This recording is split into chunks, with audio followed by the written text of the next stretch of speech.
But let's jump into our top 10 of starting NBA centers. And let's start off at number 10, the Boston Celtic, Al Horford at 10. Number 9, we have DeAndre Jordan from the Los Angeles Clippers. Number 8, we have Brook Lopez, now of the Los Angeles Lakers.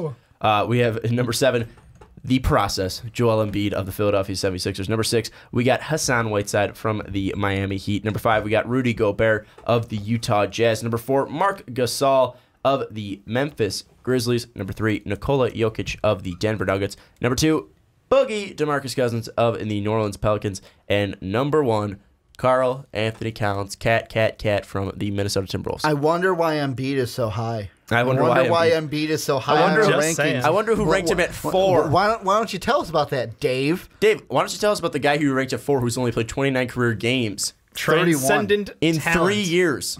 Transcendent talent. Why don't you talk about Joel Embiid and why he should be higher? It's a 7+ footer because his measurement was coming into the league. So he's taller, he's bigger, he's stronger, and he can shoot better than anyone ever expected him to. Like, the years off, I'll admit, the redshirt years were concerning and really, really annoying. But you trust in the process. You saw what he could do last year in a very small sample size. But, oh my God, is there hope there. There is so much potential because if you have a big man who can shoot above 35% from 3 and can be as down it with the ball in his hand, as comfortable with he is dribbling the ball. 7-footers normally, when they dribble, you're concerned. Yeah. Joel Embiid? No! I'll let Embiid run ISO ball. Like, I'm cool with Come that. on. Oh, I'll do it. You're gonna put so Kawhi versus Joel Embiid. You're gonna run ISO ball. I'm not saying that matchup. Shut up. I'm just saying he's got a good handle for a 7-footer. And that's true. There's literally nothing outside of health concerns. But that's a really big concern. 3 years when he's you've played only 29 played NBA 31. games. To be fair, last year he played 31. To be fair, he was 31. He was like 29 around re-benched there. last year after a small injury, and then they're like, "Yeah, there's no reason to worry about this. We're just gonna put you down for the year." That sounds bad. We're gonna put you down. Come on. We're gonna let you rest up for next year when games actually matter. When you're gonna play with the entire process. Ben Simmons could have played last year. We all know that. And same with Embiid. And Embiid, like you said, he was phenomenal. Easily would have been the rookie of the year if he played a whole season. I mean, I think if he played 10 more games, he would have been rookie of the year. Yeah, but I mean, some sticklers out there who are like, you got to play this many games. Embiid, Hey, I am one of those sticklers. I put him at 10 Kyrie only Irving because season much? I couldn't put him higher. And I get the whole like. It was the team's decision, but when you only play 31 games, I can't put you higher than 10. And again, I can't do it. The other big concern was him on a schedule with a lot of condensed games in a couple of days. Now they fixed that problem. The NBA as a whole is embracing Joel Embiid. They fixed that problem. We'll see how it goes. The NBA as a whole is embracing Joel Embiid and the process by stretching out the schedule, ensuring that we end up with no more 4 and 5 days. And I think for the most part, barely any back-to-backs from what I'm thinking. So honestly, I expect a lot out of this guy, and I think that he will deliver on every level. Yeah, I mean, Joel Embiid was fantastic. We can't deny that. Again, though, you mentioned Nurkic in a small sample size. I mean, yeah, Joel Embiid sample size was dominant. He was absolutely dominant. I was gonna say, but it's a small sample size, Dave.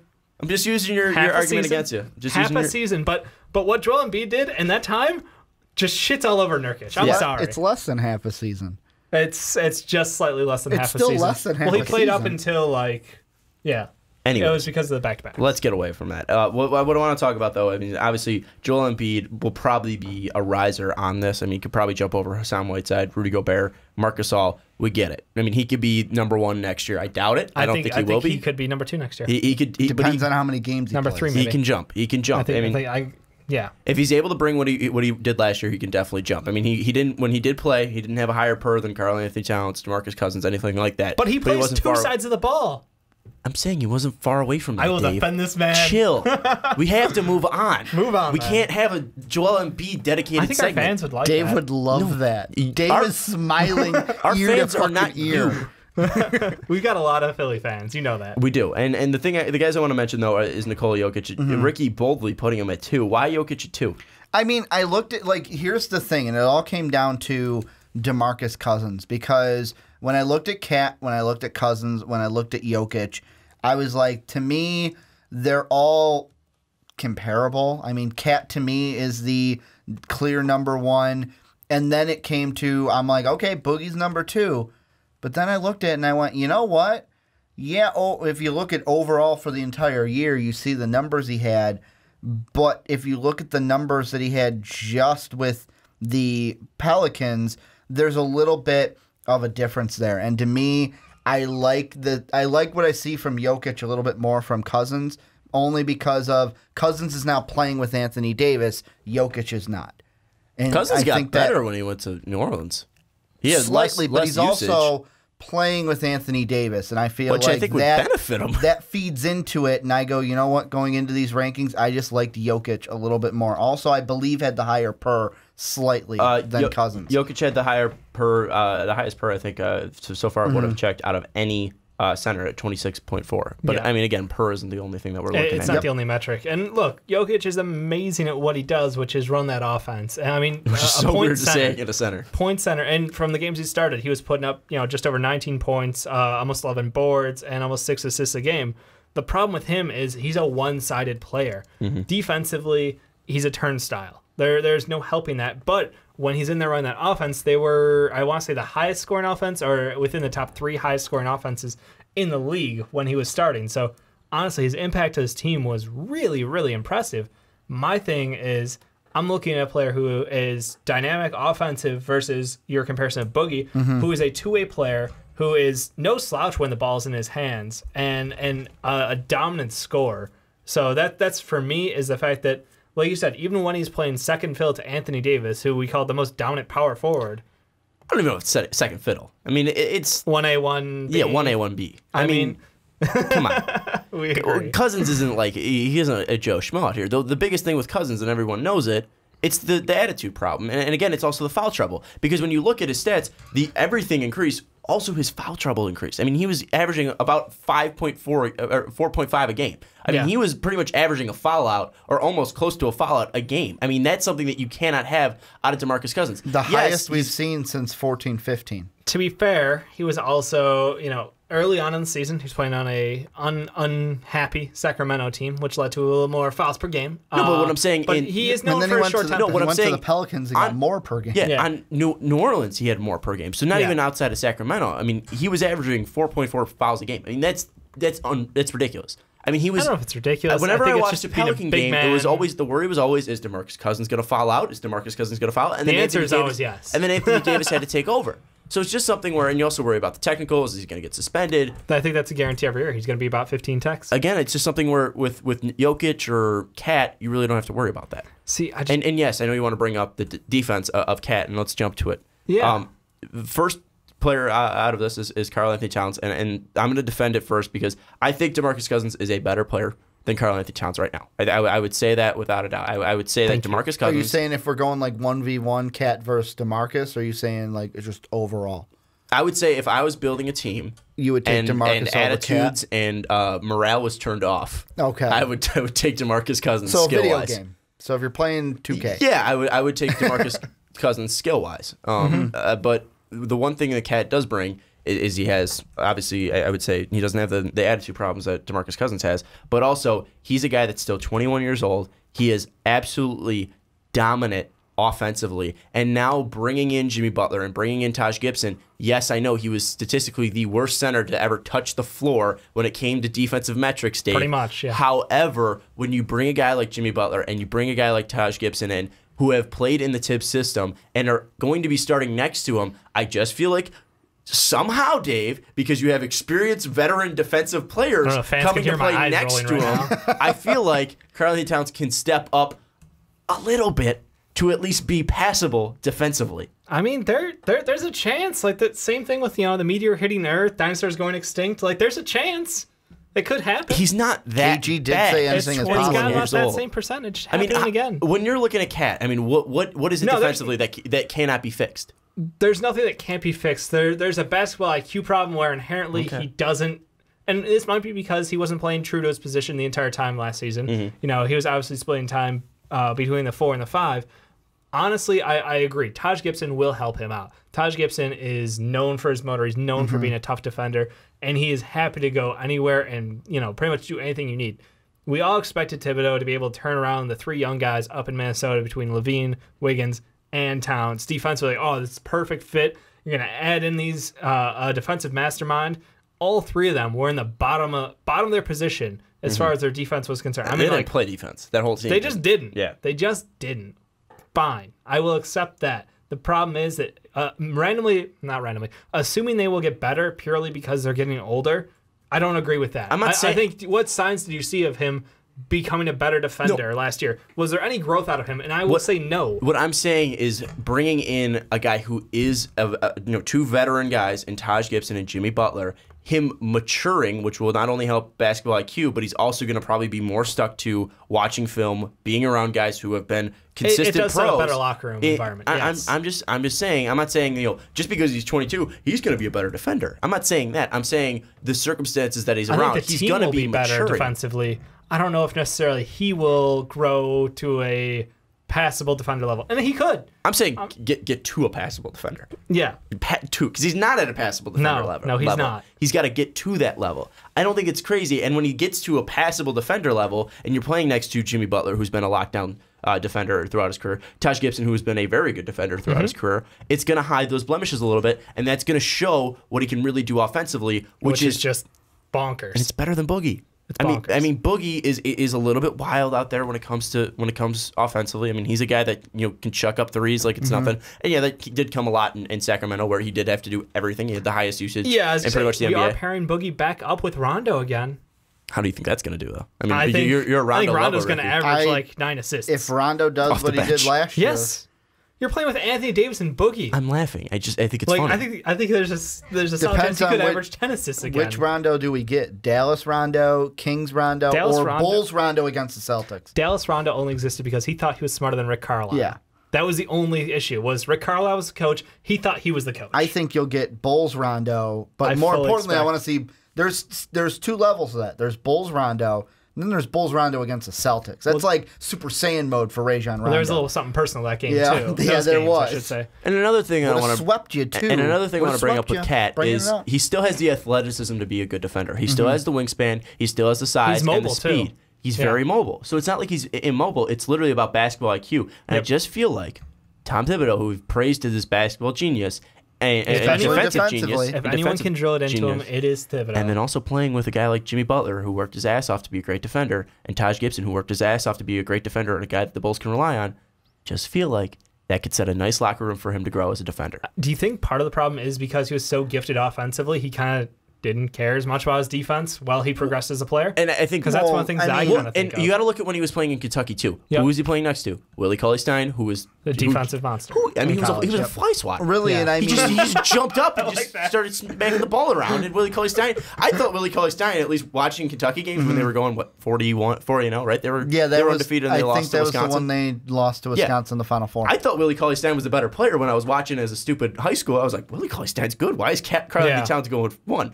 I know why now, but I'm just saying, like, when I was watching Willie Cauley-Stein, I was like, man, this guy's amazing. Like, Willie Cauley-Stein was unreal defensively. He brought that energy that you need in a center, which is why we're even surprised Willie Cauley-Stein's this low right now. But still, it's something where he never really had to rely on his defense. And when you're in high school, you're not playing defense. When you're in college, you're not really playing defense. When you're coming in the NBA on a shit team, you're not going to play defense. That's the other thing is now he has a reason to be invested because this team now has expectations of we're going to the playoffs and we're building this roster to go up against top teams in the West. So yeah, there's a chance. Yes, he's in the right situation. If there's any situation that would help him grow defensively, he's in it. It's on him to prove it because I saw no progression last year. So I need to see a step in the right direction this year. And the one thing I want to bring up, kind of maybe to get off the Cousins and Towns thing, speaking of defense, it was DeAndre Jordan? No, I was going to bring up our biggest riser, I would say this year, Rudy Gobert. Yeah, Rudy Gobert easily. He was 11 last year, I believe. I'm not looking at the last year rankings, but 11 last year. It did help that Gordon Hayward was there, and then you see the whole team meshing together, and you saw the rise of Utah there. And Rudy Gobert, as well as his own player, both defensively and offensively, kind of came into his own game. And the thing I wanted to ask you, I'm going to flip it, because you asked this about Miles Turner. I want to ask you, the loss of Gordon Hayward, is that going to help or hurt Gobert? I think offensively it's going to hurt him, but defensively he's still going to be able to be a monster. And I think that Rudy Gobert isn't a guy that is looked to for his offense, and defensively he's still going to be able to be a monster. And I don't think that was affected by Gordon Hayward or helped Still or got hurt by jumping Gordon Joe Hayward. Ingles. Yeah, exactly.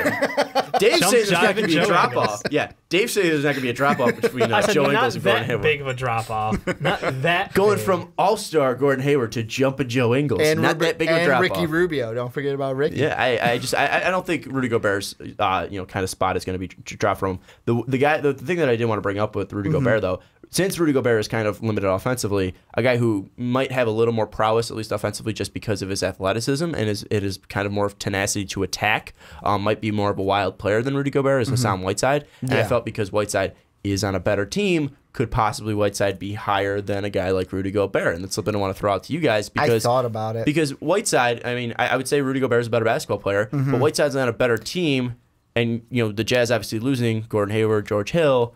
I just feel like Miami, with what they did in the second half, this might be a team, especially with Whiteside being a guy that plays a pretty focal point in that team.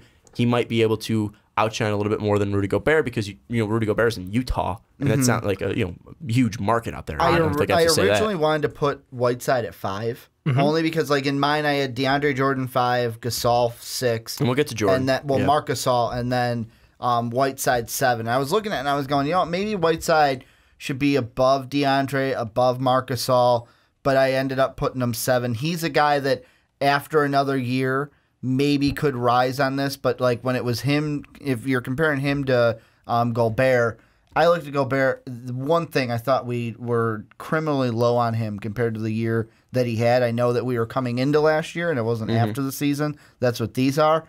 I think that Gobert is easily a top 5 center this year, and Hassan Whiteside, after a good year this year, could also be a top 5 next year. Well, Gobert is also, I mean, he showed his growth. Where Whiteside, I mean, we've seen him. He's now 28, 29. We've kind of seen what Whiteside has been able to do. So I think that's one thing that plays into it too. But still, he was the dominant force on that team last year. He put up 17 and 14. I mean, come on, we're acting like these are. Well, Whiteside put up great numbers. Yeah, I was gonna say. And here's the thing, you know who Whiteside's biggest competition is for that new 5 spot? Dave's boy, Joel Embiid. Because Embiid's not even in the top 5 either. If Embiid has a full season with what he did, I'd put Embiid in the top 5. To be honest, I feel like he could jump. I mean, most of these guys here outside. I mean, he's going to be fighting with Karl Anthony Towns and DeMarcus Cousins. And probably they're going to be slotted at 1, 2, and 3 if Embiid puts up what he did last year. I mean, him, Jokic, Karl Anthony Towns, and DeMarcus Cousins. Those guys are up there. That still takes a top 5 spot that Hassan could take. Without a doubt. I think Gobert, honestly, I had Gobert and Whiteside as like AB. Like, they're that close to me. And like you said, Gobert isn't counted on for his offense. He is, defensively the best shot blocker in the NBA right now. Whiteside was that last year. Literally, he was averaging 3.7 blocks a game last year. He was unreal. But when I'm looking at a guy to go one-on-one with a player, I would rather choose Rudy Gobert because, again, Whiteside, look at how freakishly athletic he is. Look how quick he is. And look at his size just in general. I mean, he's a guy that can close out like crazy. He's a guy that can just stuff anything. He's the fly swatter. I mean, him and DeAndre Jordan put up ridiculous numbers. However, those are not guys that I feel are guys that can anchor.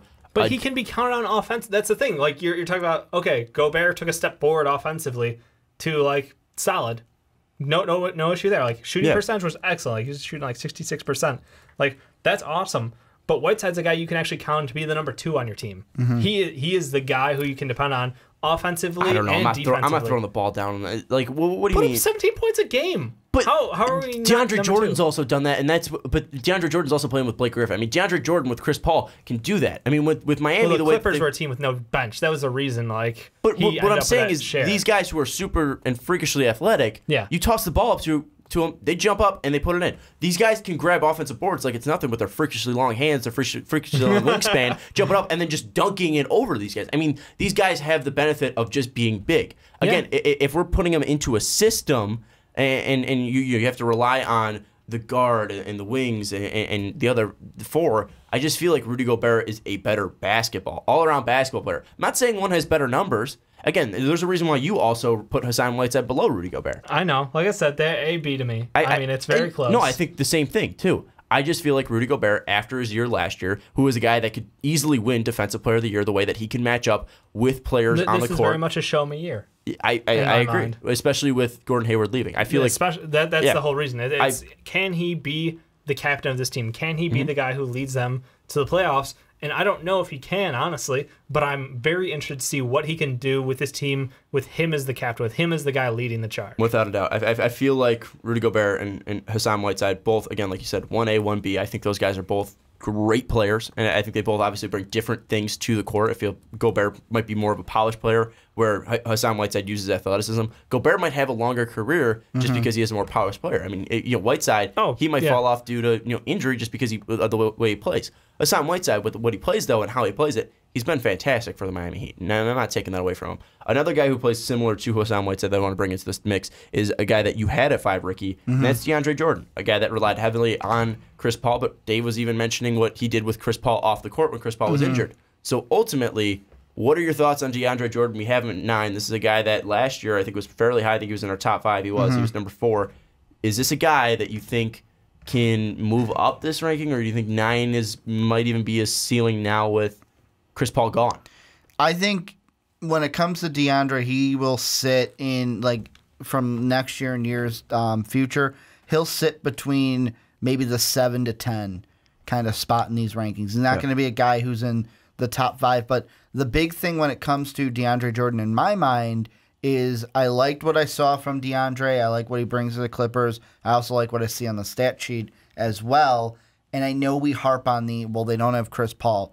Everything, though, comes down to if Milos comes in and he's as great as a passer as we've all been saying, Clipper fans in DeAndre Jordan's case here. DeAndre Gordon. In Jordan's case here, we're going to be saying Chris Paul who?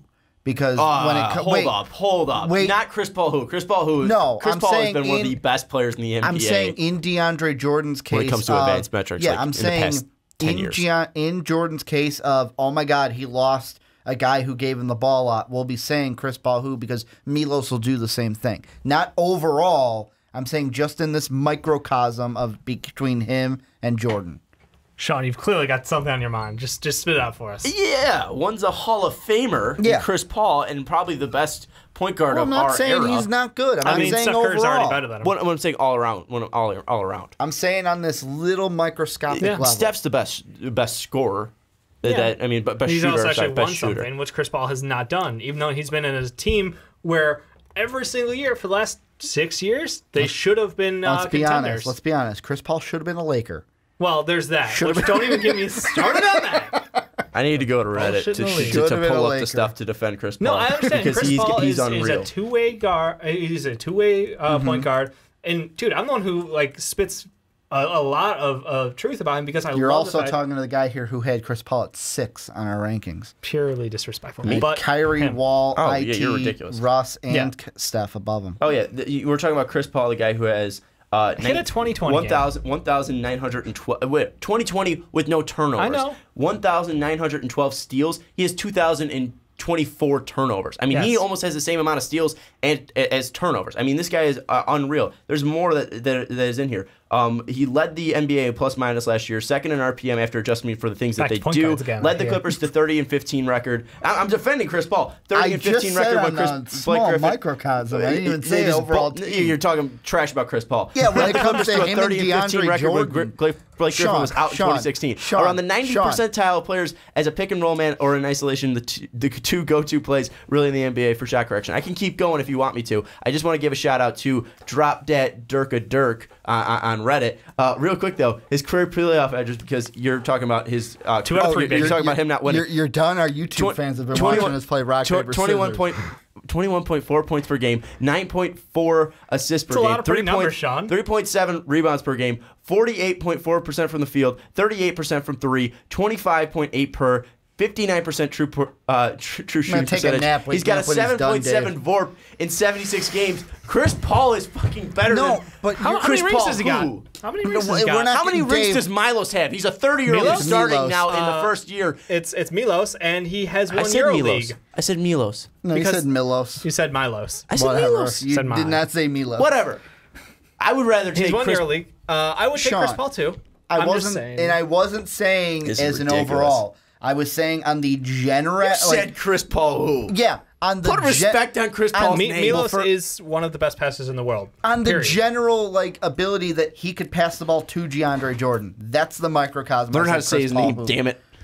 Yeah, Milos. DeAndre. You keep saying DeAndre. Whatever. It's all right. That's like me last year. It's fair enough. No, I know Chris Paul is fantastic, and his game impacted DeAndre Jordan's game immensely. But the thing, like Ricky said, is you're getting another a very good passer. I'll just say very good till we see him in the NBA against NBA level competition. Dave don't want to overhype him. The thing is what we've seen out of him is in spurts he can be excellent, but then he has down games. I mean, he's gone like 20 points, 20 rebounds, but then the next game he shows up with like 4 points, 8 boards. Like he can't consistently keep it going. He's not the anchor to the team, and he obviously doesn't need to be. They have Blake Griffin there. They're counting on Blake to be the future, and rightfully so. They gave him the money to be the future. Rightfully so. The thing is for short spurts he can be a just absolutely dominant defender, down low, dominant player offensively as well, because he has such a high percentage shot. I mean, he's very close to him, obviously, but like his shooting percentage is crazy good. And this is one thing, and this might be a reason why Mark Cuban was driving around frantically Houston the night that they locked him inside DeAndre Jordan's house in Houston. Anyways, going away from the jokes, I'm still pissed off about the Chris Paul thing, but the last guy I want to mention is Al Horford any good? Should he be a top 10 center? I mean, this guy can't rebound. Yeah, he can't rebound. Let's be honest. After talking about all this, like everything, I kind of want to put Miles Turner above him. I kind of like after talking about everything, I'm kind of like, you know what? Miles Turner will have a better they could both statistical be right season there than him, but Al Horford's a better player. No disrespect to Horford. I mean, Al Horford can't grab a rebound. Al Horford. I mean, the Bulls looked like one of the rebounds. best rebounding teams I've ever seen when they were playing Boston. Dude, all-star Bulls. Al Horford did not have a great rebounding season. He never does. He can't ball. He can't grab a board as a center. He's averaging, just... We're talking about Drummond, who's grabbing 14 boards a game. We're talking about DeAndre Jordan. He's averaged, 8.7 rebounds. It's not terrible. It's not terrible. He was also playing next to Paul Millsap for most of his career. I'm just saying it's not terrible. But what he is one of the better passing bigs with a good outside shot. That's true. Which is exactly what you need in today's NBA. And I know you guys hate the phrase today's NBA, but deal with it because you need a big who can shoot the ball. And what we saw with him and Isaiah Thomas last year was obviously the key to their success because when you can run pick and roll to the level of success that they could in Boston because Al Horford is who he is, I don't think you can, I don't want to say disrespect him by putting him outside the top 10. Is that going to change now? They're not going to run. Kyrie Irving can create run as much pick and because here's the thing I always thought, and this is a really small thing, is did they run so much pick and roll because it's like, okay, IT's smaller, we got to get him that speed around the pick and roll so that he can create himself space. So with Kyrie Irving, Kyrie don't need that. Kyrie can create his own shot, but Kyrie, can still shoot the ball like super efficient, and going to the basket, he's just as good as Isaiah Thomas. So I mean, it's just one thing where I think they might go less away from the pick and roll and more designed screens, and we might see at least Kyrie in more ISO ball. But I still feel like even Gordon Hayward's going to get pick and roll shots. He's still going to get design plays. I still feel like they're not going to change up. What I'm saying is maybe in crunch time they'll go to more ISO ball with Kyrie Irving. But I feel in the grand scheme of things, you're going to see less of. I don't think it's going to be a drastic change where Al Horford's going to become pointless. Exactly. Remember, this is the only guy who's remaining a starter on this team after last year. Everybody else in this roster has been changed out or replaced. So he is the guy who knows the system. He will be counted on heavily to start the year to kind of get everybody in the groove. The ball will run through him. I think that for me that's very apparent. So like you said, I think obviously Kyrie will be able to create his own shot, but they will run the ball through Horford. And we are going to wrap it up there. Fun discussion for the center position. We are going to be back next week at the six man. Again, if you guys want to go to patreon.com/mostvaluable-podcast and check out the perks and the things we got for patrons, definitely go check that out, patreon.com/mostvaluable-podcast. And if you want to see what a pseudo Patreon podcast would be, go ahead and check out the YouTube page. Yeah, we got the September one up. About 30 minutes you and Mark talked about Patreon. So definitely go check that out. If you're listening on Block Talk Radio, thank you so much if you gave us that download. If you guys are on YouTube, you can't see us anymore because the camera shut off. I'm a bad host. I don't know how long these podcasts are going. You just got to get better with these times, man. I was getting heated with the Chris Paul talk. So, I mean, we didn't even mention like Brook Lopez, Marc Gasol. Yeah, it's they both exist. It's all right. And Marc Gasol's great, and so is Brook Lopez. We love him. Big fans of the podcast. But anyways, for Ricky Widmer, Dave Oster, I'm Sean Anderson. We'll see you guys next time.